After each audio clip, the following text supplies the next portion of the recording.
Tips jual beli rumah, jangan lupa menabung emas. Kalau belum ada akaun public gold lagi, Roger. Isi beg biru, nanti saya guide.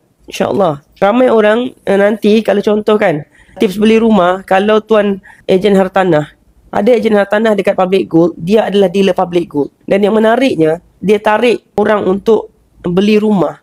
Kan? Dia tarik join circle dia menjadi penyimpan emas. Jadi dia dealer public gold.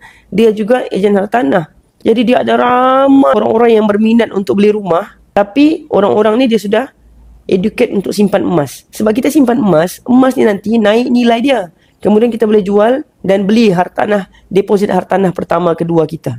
So, siapa-siapa yang bekerja sebagai ejen hartanah, sebenarnya tuan-puan ada peluang yang sangat cerah untuk create satu lagi sumber pendapatan, iaitu menjadi dealer public gold. Dan jadi dealer public gold ni dia tak payah ada lesen. Macam ejen hartanah, kalau cakap rent kan kena ada lesen. Dia tak ada sales, tiap bulan kena buat sales, tiap tahun kena ada target sales, kalau tak kena buang, tak ada. Dia santai-santai aja. Jadi tuan-puan kalau mau ada sumber pendapatan ekstra, tuan-puan jadilah dealer public gold. Relax je. Santai-santai. Kita tak pressure tuan-puan. Jadi dealer public gold ni best. Tak ada pressure. Siapa mahu bisnes yang tak payah pressure? Suka hatilah. Kalau mau buat, tak mau buat sudah. Mau kaya cepat boleh, mau kaya lambat boleh. Mau buat slow boleh, mau buat laju-laju boleh. Tuan-puan decide. Siapa mahu berminat untuk ada perniagaan macam tu, tuan-puan tekan beg biru, nanti saya guide.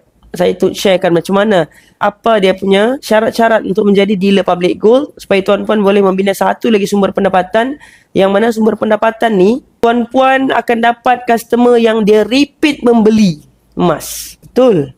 Ada waktu-waktu yang bila harga emas jatuh, especially tuan-puan, ya Allah, unimaginable orang-orang yang beli emas masa tu. Banyak sangat-sangat orang beli emas. Ratusan ribu RM ditukarkan kepada emas dalam tempoh beberapa jam.